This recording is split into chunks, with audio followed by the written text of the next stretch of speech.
All right, here we go.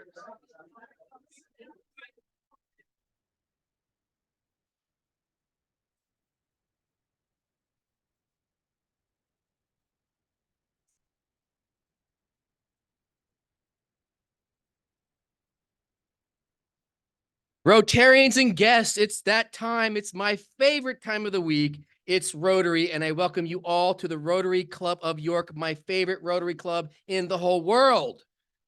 I am your president, Aaron Jacobs, and it's a great day to be a Rotarian. And you know what? Yesterday was a good day to be a Rotarian, and tomorrow will be a good day to be a Rotarian. And why is that? Because every day is a great day to be a Rotarian. Excellent. And you know, it's because we're some of the nicest and coolest and fun people in the whole world. And even better than that, we unite under service above self and the four-way test. And it goes like this. Is it the truth? Is it fair to all concerned? Will it build goodwill and better friendship? And will it be beneficial to all concerned? And speaking of building goodwill and better friendships, we have three great Rotarians who this day and every day are going out and doing great things in the world, and they're going to get our program started. First, we have Mike Osherman, who will do the My Country 'Tis of Thee and the Pledge of Allegiance, followed by the invocation from past President Jackie Summers and visitor introductions by Joan Mummert. Mike.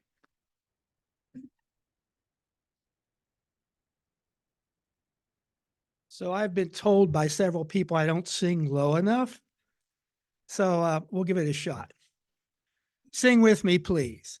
My country, 'tis of thee, sweet land of liberty, of thee I sing. Land where my fathers died, land of the pilgrim's pride, from every mountain side let freedom ring. Pledge with me. I pledge allegiance to the flag of the United States of America and to the republic for which it stands, one nation, under God, indivisible, with liberty and justice for all.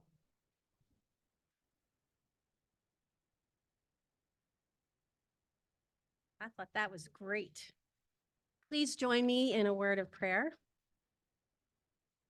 God of grace and providence, you are our shepherd who walks with us through every valley. You are comfort for those who grieve. You are strength for those who falter, and you are love for those divided. Let us be grateful for the opportunities we've been given, and let our hearts be open to pay forward what we have generously received. Thank you for our speaker and his work in building an infrastructure for housing as a core pillar of not only economic growth, but individual and community integration. Thank you for the work of HUD in creating strong, sustainable, and inclusive communities and in carrying out the fundamental mission of making homes affordable for all. Help us to advocate for those who work tirelessly to promote fair housing and protect all who serve the needs of the most vulnerable. We're grateful for this time together, for the joy of fellowship and the growth it offers. Thank you for this food and to those who have prepared and served it. For this and all you provide, we are truly grateful. Amen.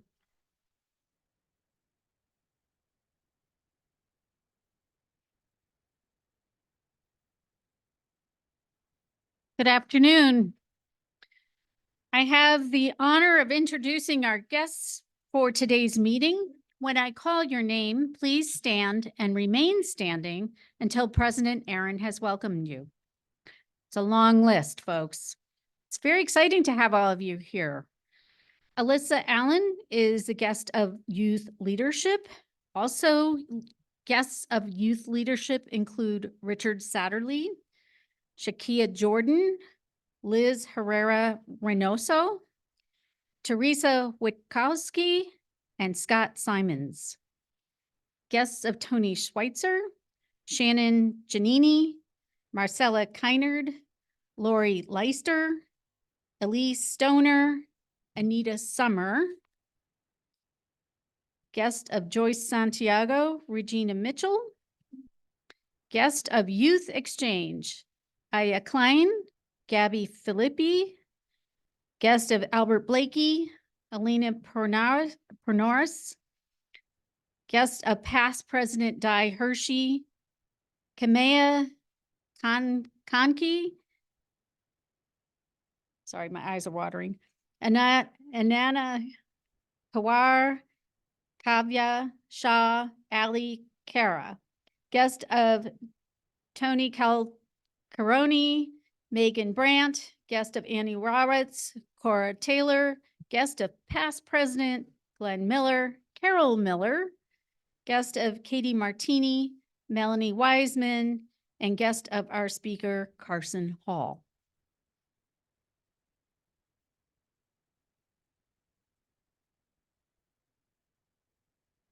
Before I addressed our guests, I would just say to Mike, I'm glad they asked you to sing lower. Be glad they didn't ask you to sing solo.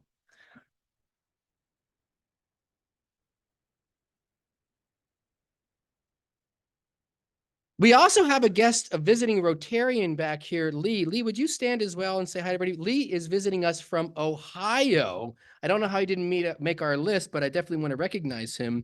And a lot of you in our club don't know this, but I have been asked to speak at the Rotary District Learning Assembly this weekend to speak to our district about growing membership because our club is leading the district in membership growth and they want to know our secret. To me, it isn't much of a secret. We simply invite some of the finest guests to our meetings every week. And this week is absolutely no different. And we clearly have a great group of visitors with us today.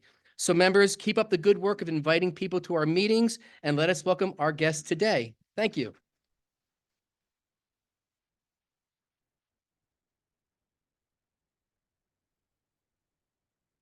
We got announcements. Youth Exchange Committee will meet tomorrow at noon via Zoom. The Membership Committee will meet on March 25th at 4 o'clock via Zoom and or at the Fox 43 office. The Communications Committee will meet on March 26th at 3:30 at the Grill here, or I'm sorry, at the Grill at Regents Glen. Another kind of congratulations here to my second favorite, Aaron Rank. Aaron, raise your hand. Aaron and his wife welcomed their third child, Vera Lee Rank, on Saturday, March 16th. Congratulations, Aaron.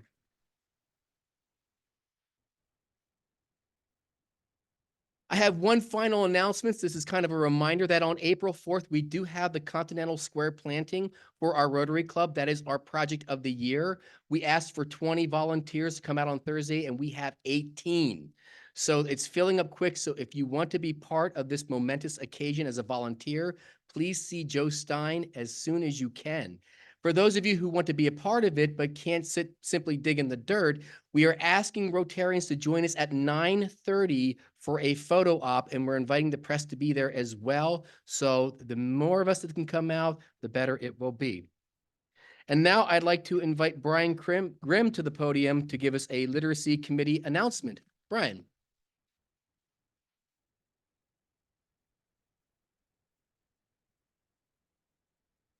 Good afternoon, everyone. Thank you, President Aaron. I have the privilege of being the Literacy Committee Chair here at our wonderful club, where our charter is to increase understanding and importance of literacy by supporting programs that address literacy, primarily in the city of York. We are a growing committee. We are 12 members. We were 6 back in June, so we are up and coming. If you are a committee member of the literacy, can you raise your hand and wave it really fast? I see 2 over there, 3 in the back. All right. If you want to join this up and coming committee, please see one of us. We'd love to have you. So what do we actually do? Our club has put more than 1,000 books in the hands of our most vulnerable children, ages birth to 5. We know birth to 5 is one of the most important times for a child to be read to or to have access to literacy materials. How do we know this? Because science tells us that 90% of the brain is fully developed by age 5. 90% of the brain is fully developed by age 5. Typically, we focus on early learning centers and schools in New York City. Some past recipients include York Day Early Learning, the YMCA Downtown Branch, Logos, the School District of the City of York, Davis, McKinley. All of those folks have received books or support from this club, as well as Crispus Attucks Early Learning Center, York Academy, Logos. Go down the list. We pretty much given books to everyone. Last year, we changed it up a little bit, and we provided some much needed dollars to home-based centers. And I think the total was around $1,700 that we provided these home-based schools that provide childcare in their houses, 6 to 10 children on an average. And they were very grateful. So this was coming past or post-pandemic, where they didn't really have that disposable income to start to refill their libraries and make sure the kids have the materials that they need. It was awesome. Fellow Rotarian Christy Rangilli and myself got to deliver the checks. We got lots of high fives, lots of handshakes. I think I got a banana pudding out of the deal. It was pretty cool. So it was a great experience. So we're going to change it up a little bit again this year as well. This year we decided to, instead of giving a couple different centers small checks, we want to give one center a large check that can create significant impact for the center's library and literacy materials. Big dollars focused on a singular issue equals bigger impact. That strategy may sound familiar to some of you, but that's another presentation for another day. Without further ado, the committee has selected the Early Learning Center at the YWCA in York City, and I see Kim in the back. So hopefully you were present to hear her presentation a couple of weeks ago. It was awesome to talk about all the things that they're doing and the kiddos that they serve. What I want to say is our committee, all 12 of us, are committed to 100% participation in this drive. So we are all participating in this drive. We encourage all of you to do it as well. Next week, you'll see Mike Hahn and Ken Cooper down at the table hustling, collecting checks, collecting cash, whatever we can take, gold necklaces, whatever you guys have, bring it in for us. And we'll turn that into books for kids, for our needy kids. We'll be accepting these donations till April 1st, and then we will present the check to Kim and her team on April 24th. So please think about a contribution for this wonderful organization and literacy materials. Thank you so much. Have a great rest of the day.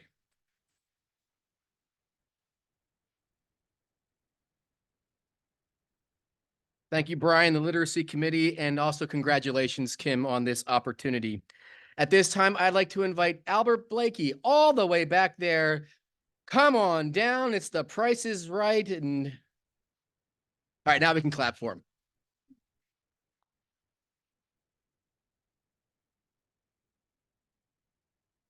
Thank you, President Aaron. Greetings. Got some great news and a request. The great news is our Youth Exchange Committee has a second outbound placement. Aya Klein. Aya, would you please stand? Aya is going to Brazil.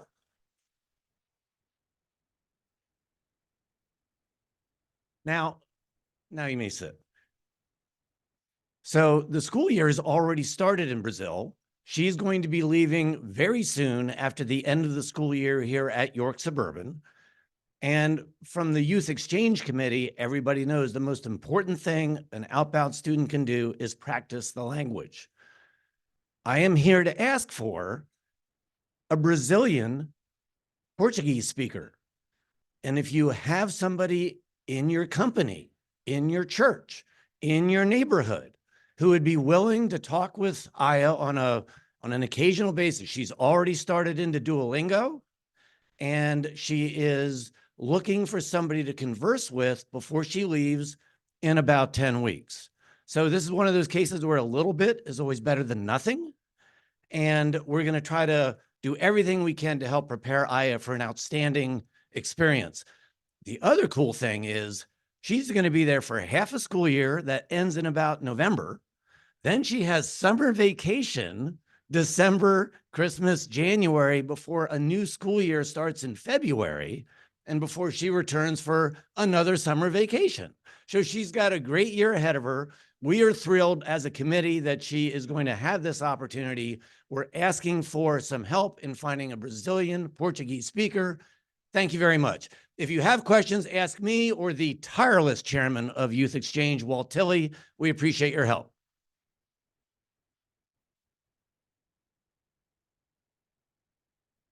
Thank you, Albert.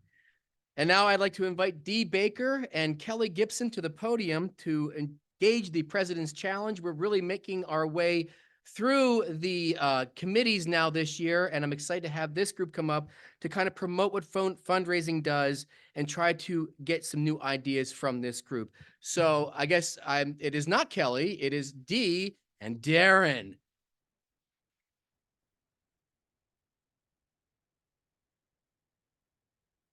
Just a problem with dates. Kelly and I will be back up in April to talk again together. No, Darren and I are here to talk about the fundraising committee. You know, we are so honored to be co-chairs of the committee, and Darren makes it so much fun. And we're talk to new members all the time about joining our committee, and we don't get very many takers. I'm not quite sure why fundraising has such a bad rap, but I'm, here to tell you that I've been doing it for 30 years and I love it. You know, when you're a development professional, you get to work with philanthropists, and philanthropists are the most special people in the world. You know, they inspire you, they care about their community, they want to make it a richer, brighter, more robust community to live, work, and play.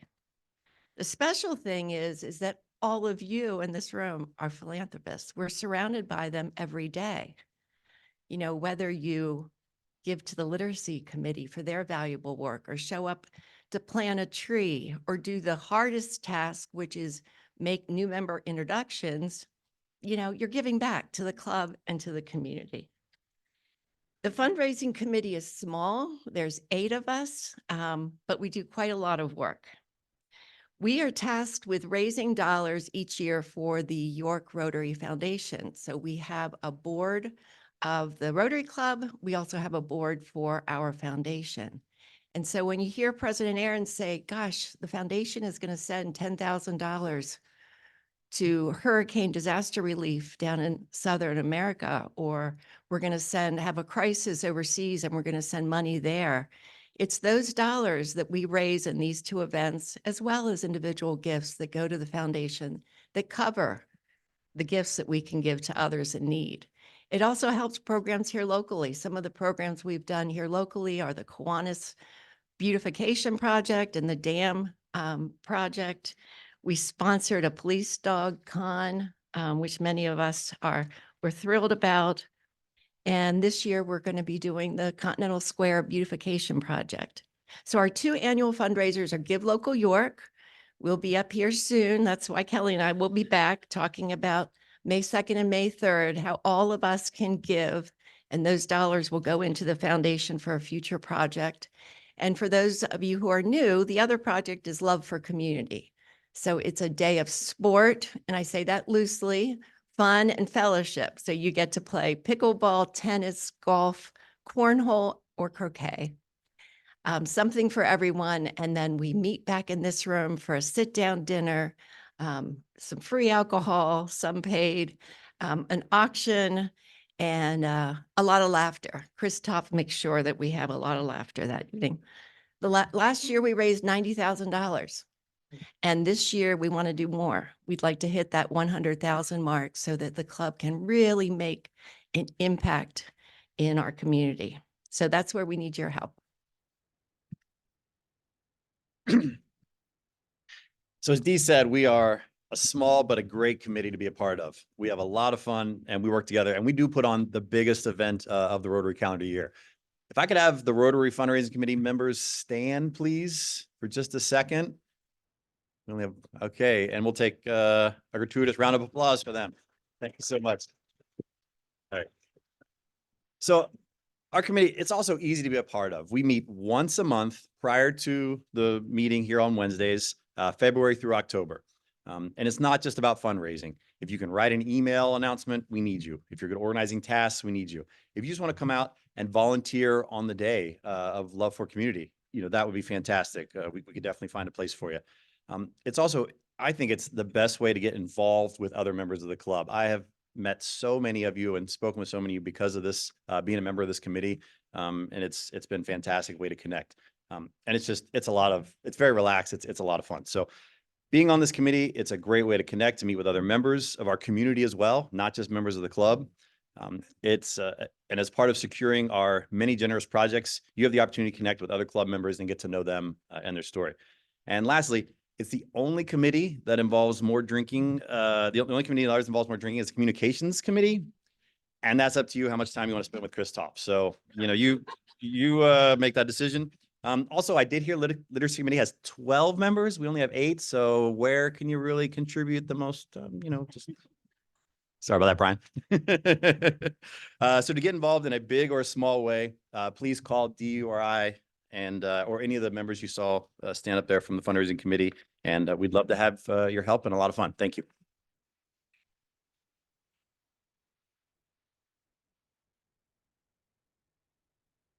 Just to embellish those comments, that were it not for the fundraising committee, we wouldn't have this outstanding Continental Square project coming up on April 4th. Be there at 9:30 for the photo op. But thank you for the fundraising committee for all that you do. And now I'd like to invite Leanne to the podium to introduce our College Service Awards. Leanne.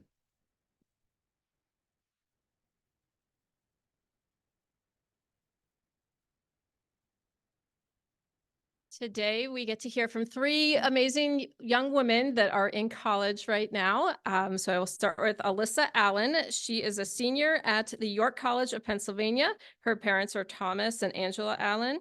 She has been on the Student Senate, Phi Sigma Pi National Honors Fraternity, Tri Alpha, the First Generation Honor Society, Student Council, Student Affairs Committee. Her hobbies are reading, hanging out with her cats, and building Legos. And she has also received a Con Scholarship Award, which she graduates in May. And her plan is to be able to do a rotational residency at York Hospital. So she's going to be a nurse. And I like to always ask a separate fun question. So I asked her if she could have the ability to time travel. Would you go to the past or to the future? And she said she'd want to go to the past to meet Florence Nightingale and ask her if all that that Alyssa has to do as a nurse, if that's what Florence Nightingale thought that she would have to be doing as a nurse. So with that, we will have Alyssa speak.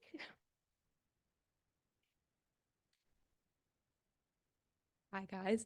Thank you so much for having me here. This award is a huge honor, and I'm very grateful to be able to receive it for York College.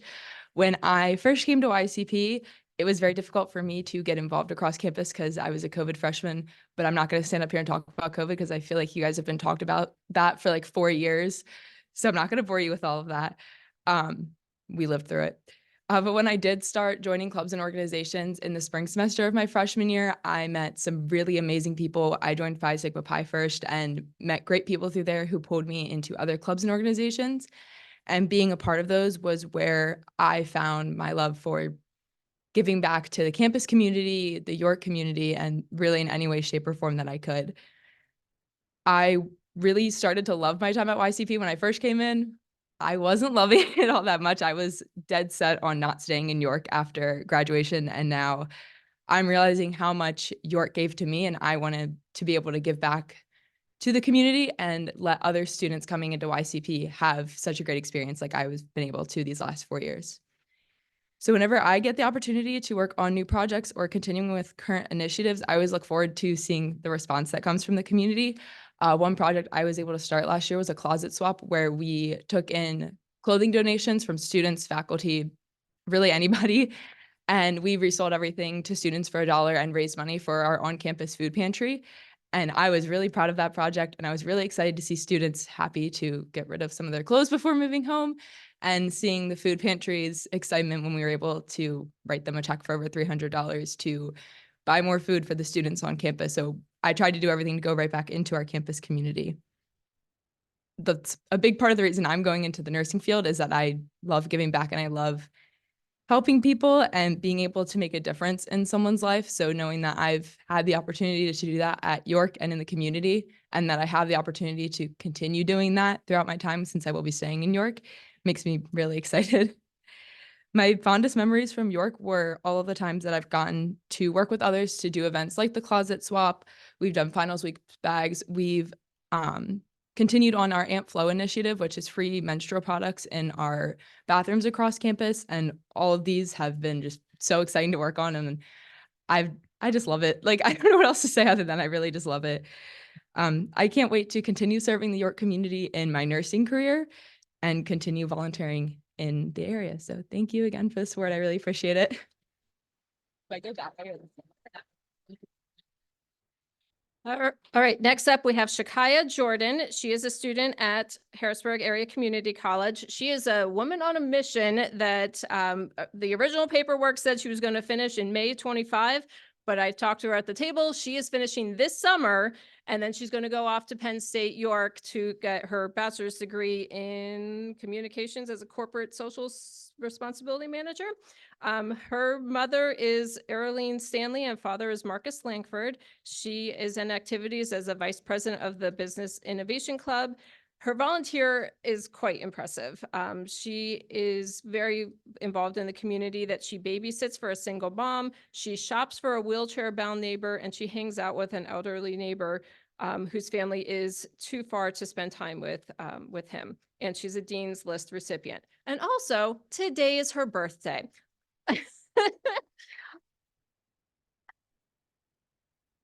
I will not sing for her today, but happy birthday. And her, the question I asked her is if you could have any superpower, what would it be? And she said she would want to have intelligence like Bruce Wayne or Tony Stark that she can then craft things to make a difference. So with that.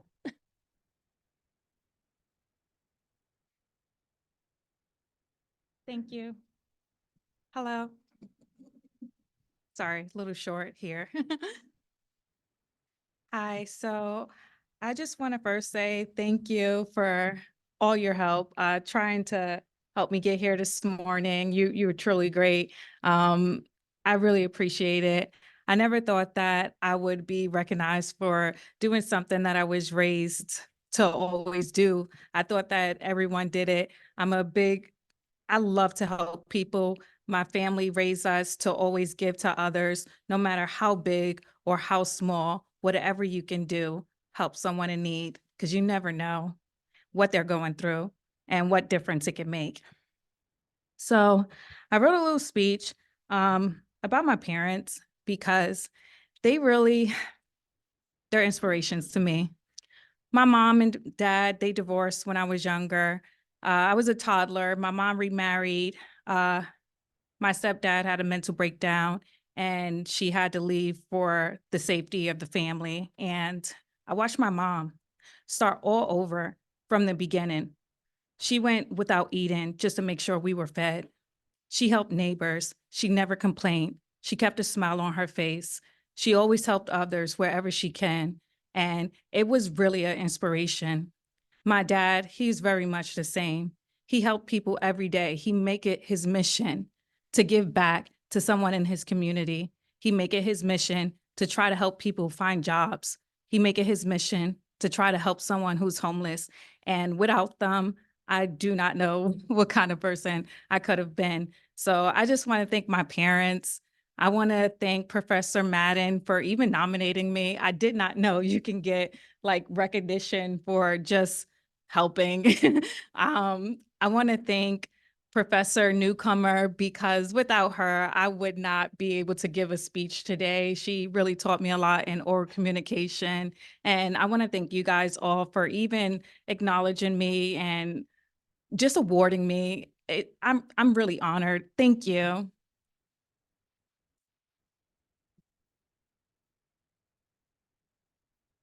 And our last student is Liz Herrera Reynoso. She is at Penn State, York, and is expected to graduate in May. And she, after graduation, will be attending Johns Hopkins University to pursue her master's in school counseling. Her activities include orientation leader, former student government association vice president, Lion ambassador, library student aide, and a Graham candidate. Her hobbies are knitting, painting, reading, and spending time with her loved ones. She's also received the Outstanding Student Employee, the University Library's Outstanding Student Employee Award, and has been on the Dean's List for several times. Her superpower would be to travel anywhere, teleportation, so that she can travel anywhere.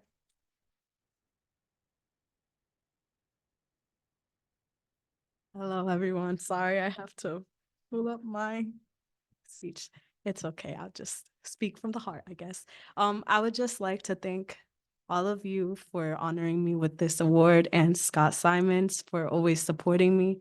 He is one of the people that is consistently encouraging me to just go out there and help in any way that I can. And I just appreciate this. Sorry, I'm not a person of many words, so I'll just leave it at that, but thank you.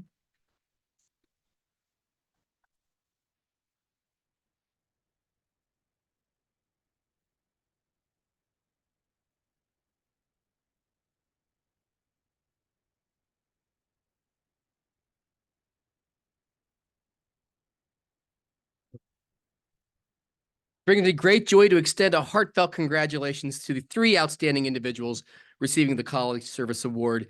Your commitment to service embodies the very essence of Rotary's values, and your dedication to bettering our community through selfless acts of kindness and leadership serves as a beacon of inspiration for us all. And now I'd like to invite, again, my second favorite, Aaron, not Rotarian, Aaron Rank, to introduce our program.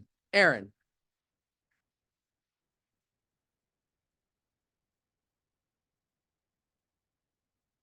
Thank you, President Aaron. Good afternoon, everyone. It's my honor today to introduce our guest speaker and a good friend of mine, Mr. Vinay Singh. Mr. Singh serves as the Chief Financial Officer for the U.S. Department of Housing and Urban Development. He was nominated to serve in this role about 2 years ago by President Biden and confirmed by the U.S. Senate. He is a certified public accountant by training who brings over 25 years of private sector experience to his government service, including most recently in his role as the Chief Operating Officer for the infrastructure practice of KPMG India. Mr. Singh also has prior experience working in the U.S. government in the Small Business Administration, where he was an advisor to the administrator, and as a Deputy Assistant Secretary in the International Trade Administration. He got his professional start as a certified information systems auditor and a project management professional, helping companies improve operational and financial performance. Born in Bangalore, India, and his father's work as an engineer enriched his upbringing by providing international exposure. He's lived everywhere from Bremen, Germany, to Toronto, Canada, and right here in York, Pennsylvania. He's a proud graduate of York College and holds an MBA from Widener University. Please join me in welcoming him to the stage.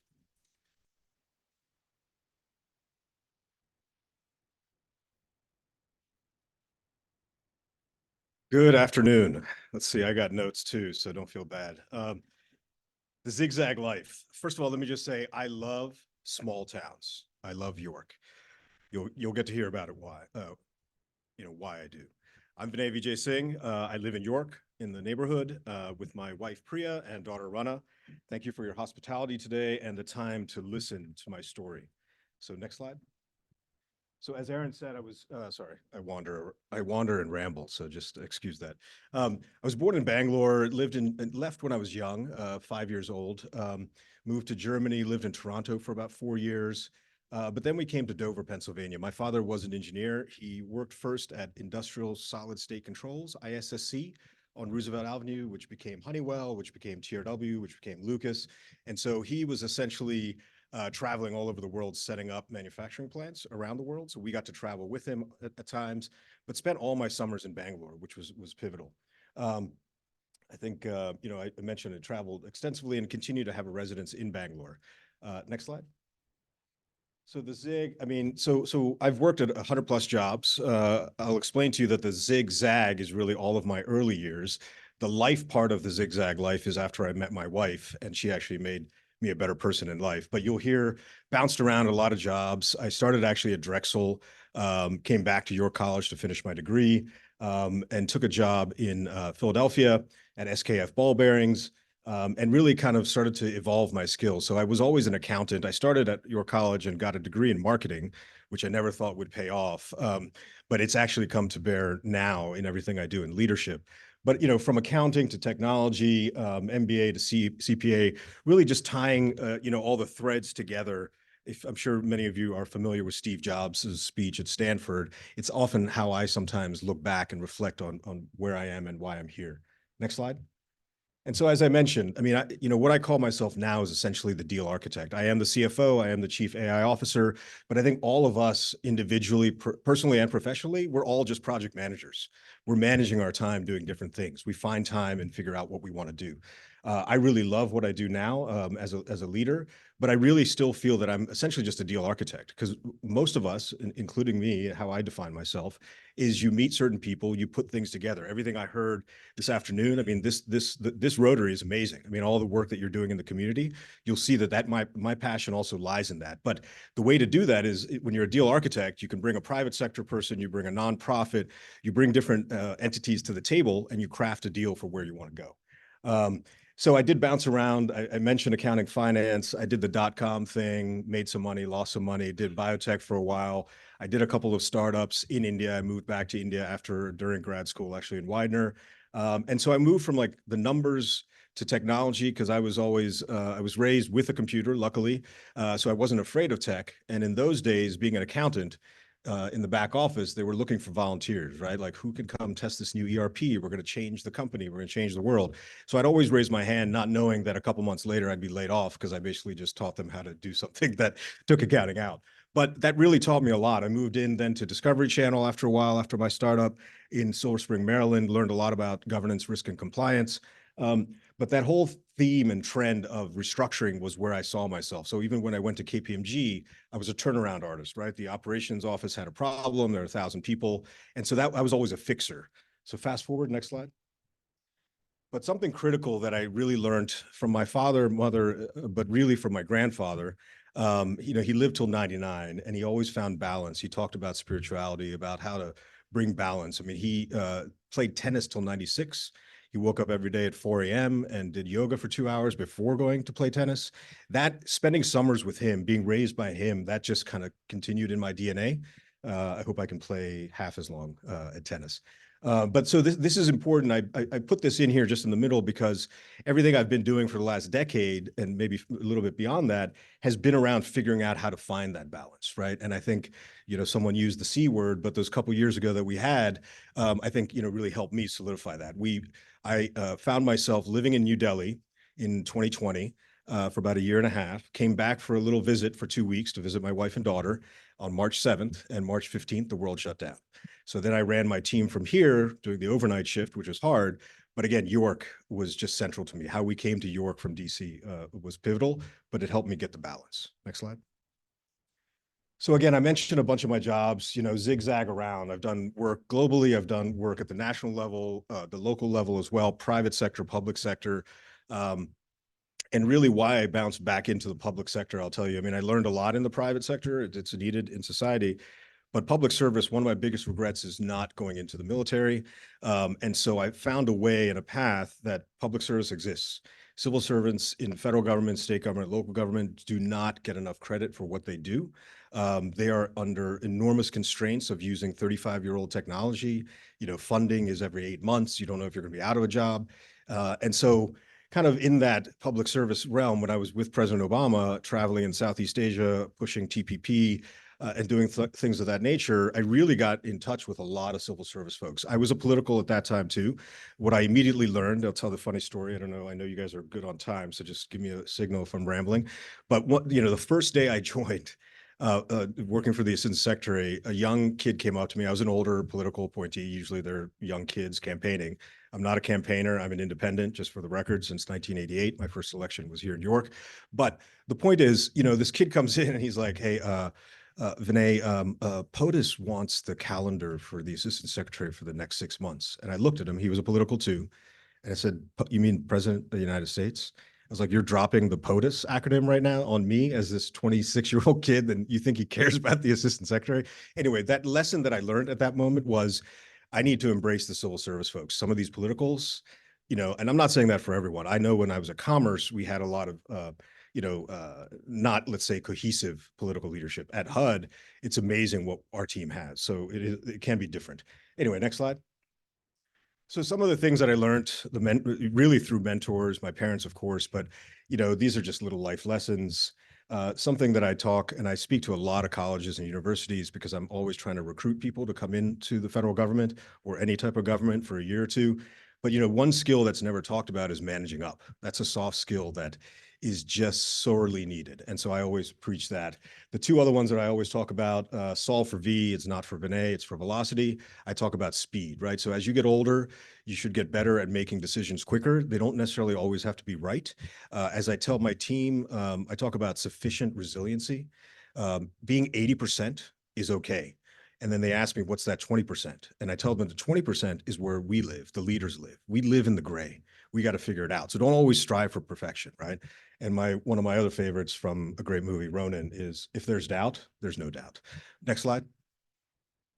So, I mean, coming here, so much is random, right? Everything I just told you about, it's all over the place. I kind of cohesively brought things together, but so much of it was a function of being here in York, of growing up in Dover, Pennsylvania.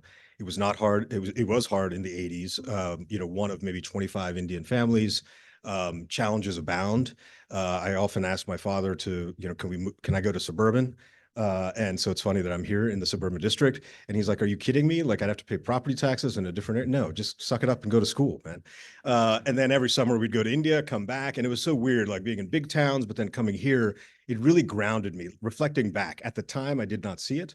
And that's why my wife and I moved from DC back here because our daughter Rana is 8.5, just to have that same balance. We still travel a lot, but this is the core. This is the function that brings some of the balance. Next slide.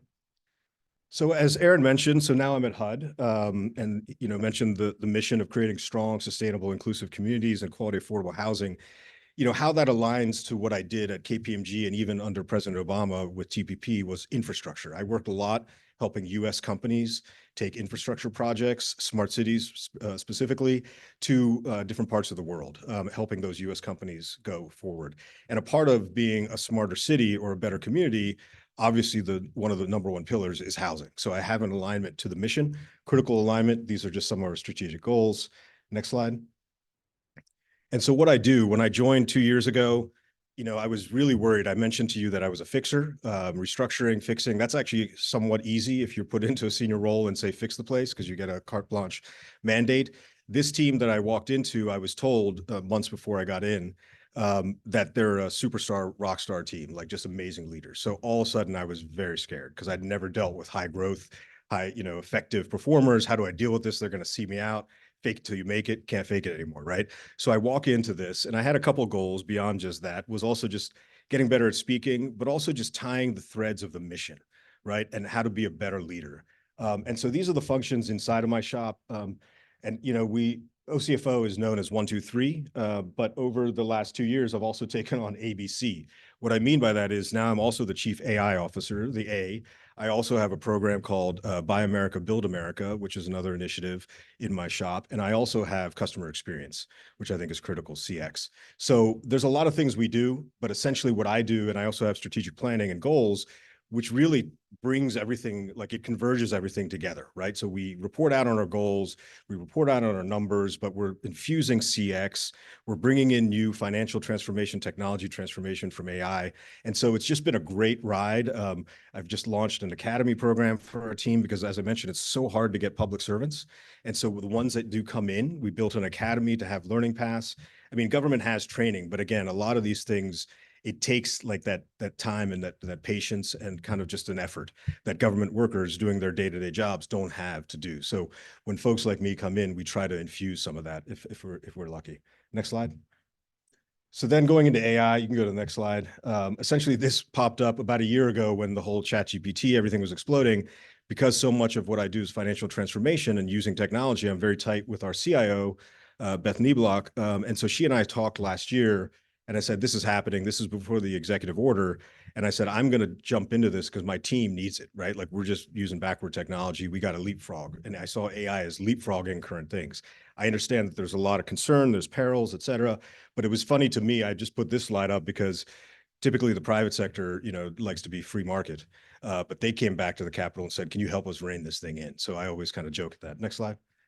And so this executive order was very proactive. It was the first to talk about what a chief AI officer should do to build safe, secure, trustworthy AI.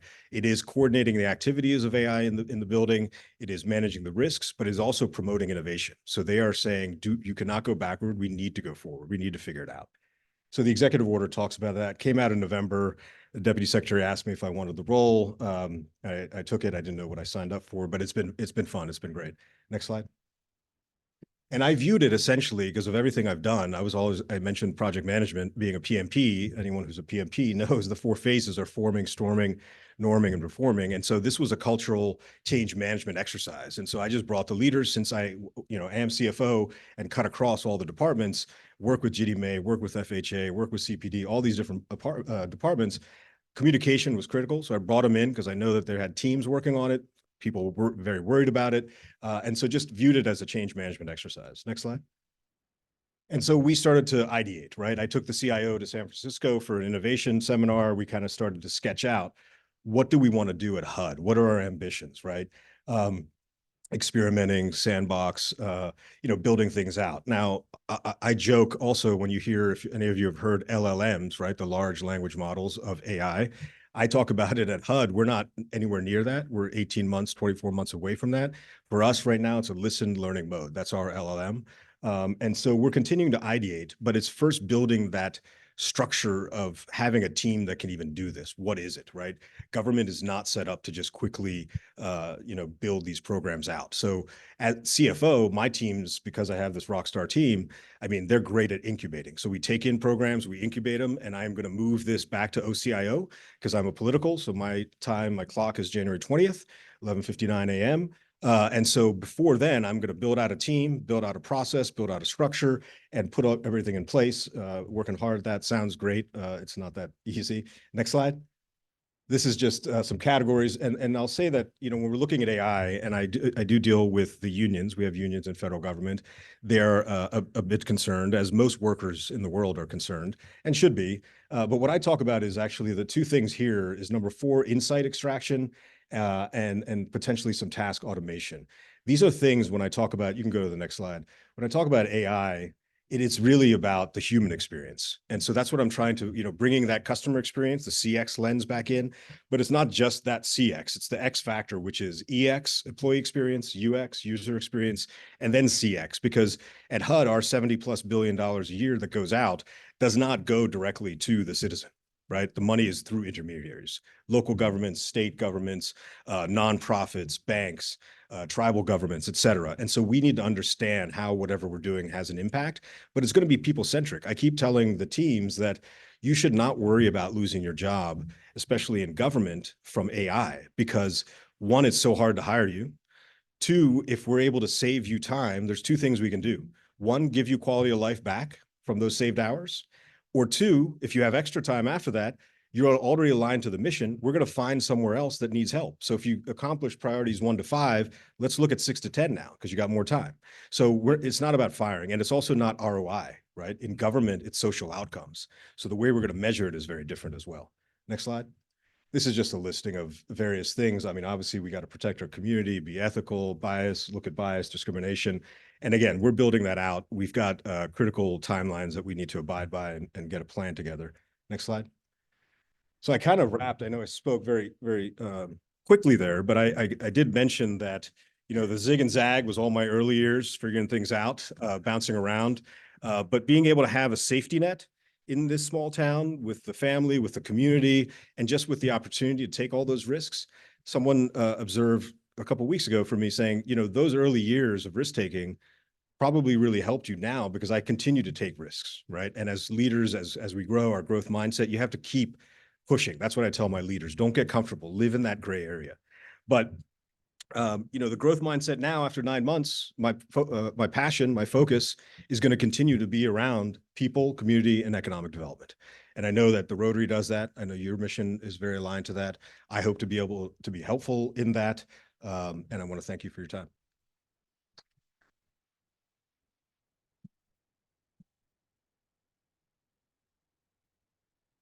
Questions? Checking. What? I learned how to turn this on today. Questions? Man, speak so eruditely. Is that a word? It's hard. It's hard to find good questions. Must be someone. There's one. Yeah, I really enjoyed your presentation. Thank you very much. Particularly your role in AI intrigues me. Obviously, lots has been written about AI. You've done a lot of work on it. From your perspective, what are the biggest risks to America that you see in AI? 2 things. 1, people not understanding what it is and how it can help them. And then the second is definitely needing a bit more regulation on not making the same mistake I think that we made with social media. A friend of mine just told me recently he equated social media and even some of the AI impacts in social media as 5 years from now, we're going to view that like smoking. Right. There's going to be an extreme factor that we can't change because the DNA of that technology is made to have people view it, view stuff, keep watching it. It's not good for you. So, I mean, I think we need stronger legislation and we're looking at that. I mean, I know we have the EO and OMB final guidance is coming out this month, but, I'm looking at the EU Act as well and seeing if there's some elements there that could be impacted. Yes. To my left and to my right are two young ladies who are going on an exchange for a high school year next year, one leaving in 10 weeks. Based on your experience living internationally, what would you like to say to them that would maybe give them some insight on what to expect or what they should try to accomplish in their year? Yeah, no, it's great. I didn't talk enough about that impact. One is just soak it all in. What the journey is going to give you is how to, just understanding people. What is missing in my opinion in the world is just more tolerance. And I think only travel gives you tolerance. Once you have tolerance, my wife and I talk about what do you want to leave, how do we want our daughter to grow up? We don't talk about it like our parents did about, being Indian, you have to be an engineer, doctor, or lawyer. I say as long as she's kind and as long as she has some tolerance, whatever she does is going to be great. So soak it in. And then, don't be afraid. Like, as long as, your environment is safe, try new things, try those things out. Don't come back and be like, oh, I wish I had done that. I didn't know that. Immerse yourself in that. Yeah.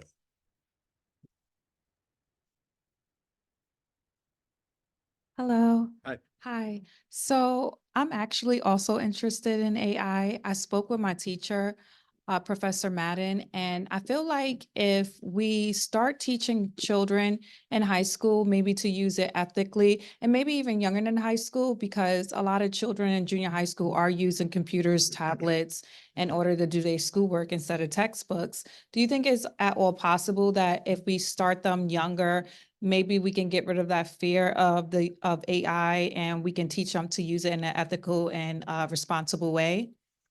Wow, I feel like I need some support from a professor. That's a tough one.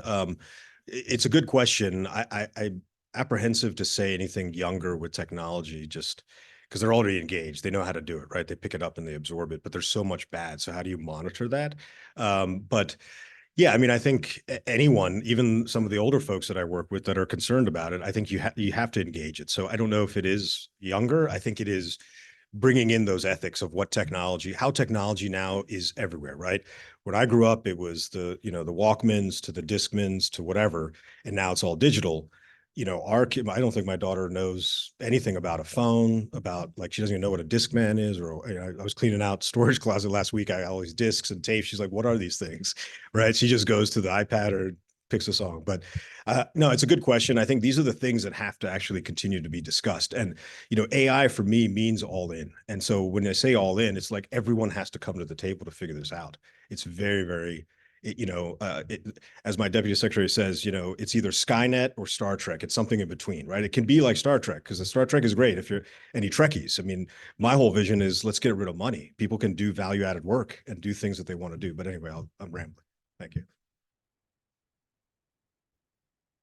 Thank you for your presentation. I attached to the manage up soft skill that can you tell more about what manage up soft skill looks like and why it's so important?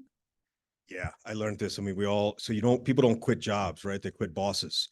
And so there's no rocket science. I mean, my learning is you really have to get better at understanding what the direction of leadership is and then understanding the personalities. My favorite class during my MBA was organizational behavior because it's all the psychology of organizations. How do people work? How do people think? And it's not like you can game. It doesn't mean you can make a bad boss better, but you can make sure what you're doing is kind of managing, right? Shaping the outcome of what you want. So it takes time, it takes skill, it takes a lot of patience, but there are, things that you can do to not to come back from a meeting and be like, oh my God, my presentation was all torn up, the redlined, et cetera. Step back for a second, be objective. Did you understand, was there clarity first when that, it came out, the direction of what came out? And if there was, then you got to start working with that other person. It's not always going to work, but understand what they're trying to get at, right? Managing up is just trying to be better at it makes you do a better job, makes you much more crystal clear on outcomes.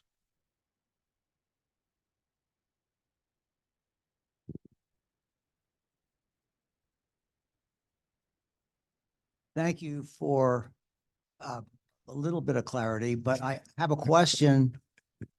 You mentioned social outcomes. What are HUD's social outcome objectives?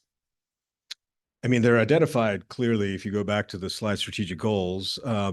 In terms of serving the underserved communities, it's talking about climate justice. It's talking about creating, making, and sustaining affordable housing. And then our fifth one, which is more core and internal, is strengthening our internal capacity. But our outcomes, those mission outcomes that I talked about, and not ROI, is how do we get those things to be better? When I talk about AI at HUD, and maybe this will help and clarify, and if it doesn't, I'll give you my email address, we can debate. But I talk about protecting the mission. It's a sports analogy, offense, defense, right? Protecting the mission and enhancing the mission. The protecting the mission that I talk about at HUD is an ecosystem. I mentioned that the dollar doesn't go to the citizen. It goes through a lot of intermediaries, which I call the ecosystem. All of those players are going to use AI.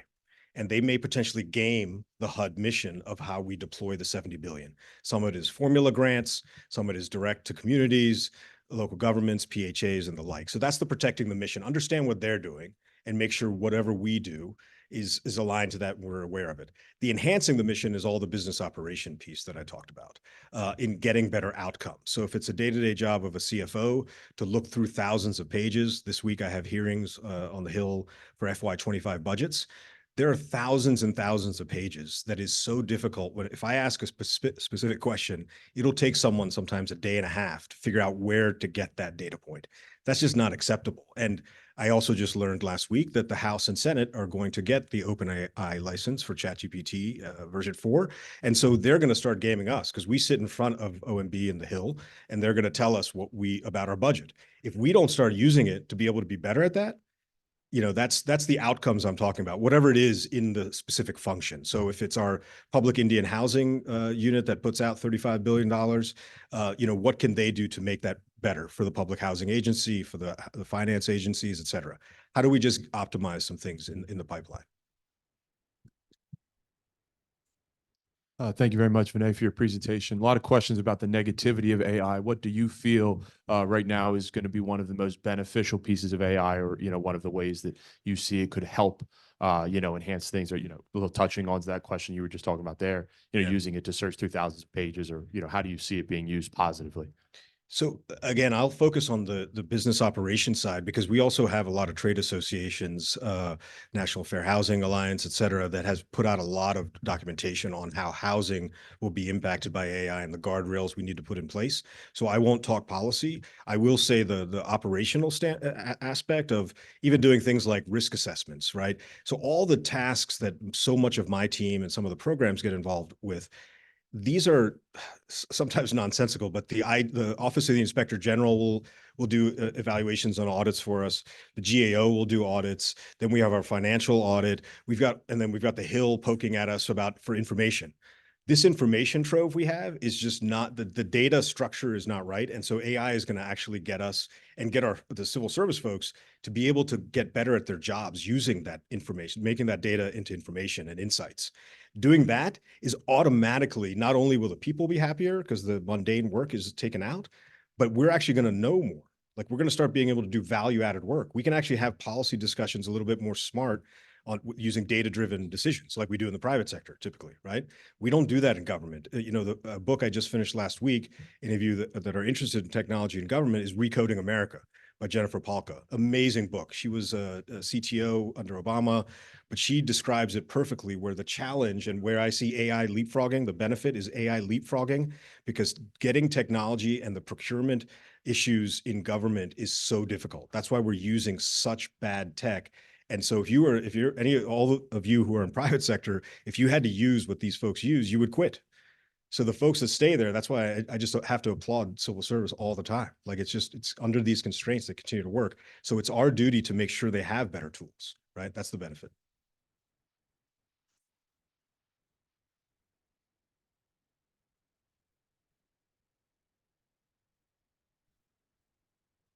Thank you, Vinay. What I found most remarkable about your presentation was the zigzag journey. It's something I think a lot of us can relate to, and something definitely our visiting college students and our youth exchange students should pay close attention to. But you also mentioned balance and how your community helped you to achieve that. But most importantly, your zigzag journey gave you the world experience needed to be successful in such a crucial job with HUD. Thank you for keeping us enlightened and informed, and best wishes on your journey, no matter how you zig or zag. Vinay has signed the book plate in the book, We Are Water Protectors by Carol Lindstrom, and will be donated to the Davis Elementary School in the York City School District, along with a bookmark made by the students at Creative York. What a great program that was, and here's what we've got for next week. Are you ready to turn crisis into opportunity and lead wholeheartedly? Next week, we will welcome Stephen Tang, author of the book, A Test for Our Time, Crisis Leadership in the Next Normal. He will be speaking on lessons learned in his career as CEO of Orshore Manufacturing in Bethlehem and the University City Science Center in the Philadelphia region. Dr. Tang offers an inspiring testament to courage, resilience, and trust in times of chaos and calamity. Having said that, have an amazing Rotarian week. This meeting is adjourned.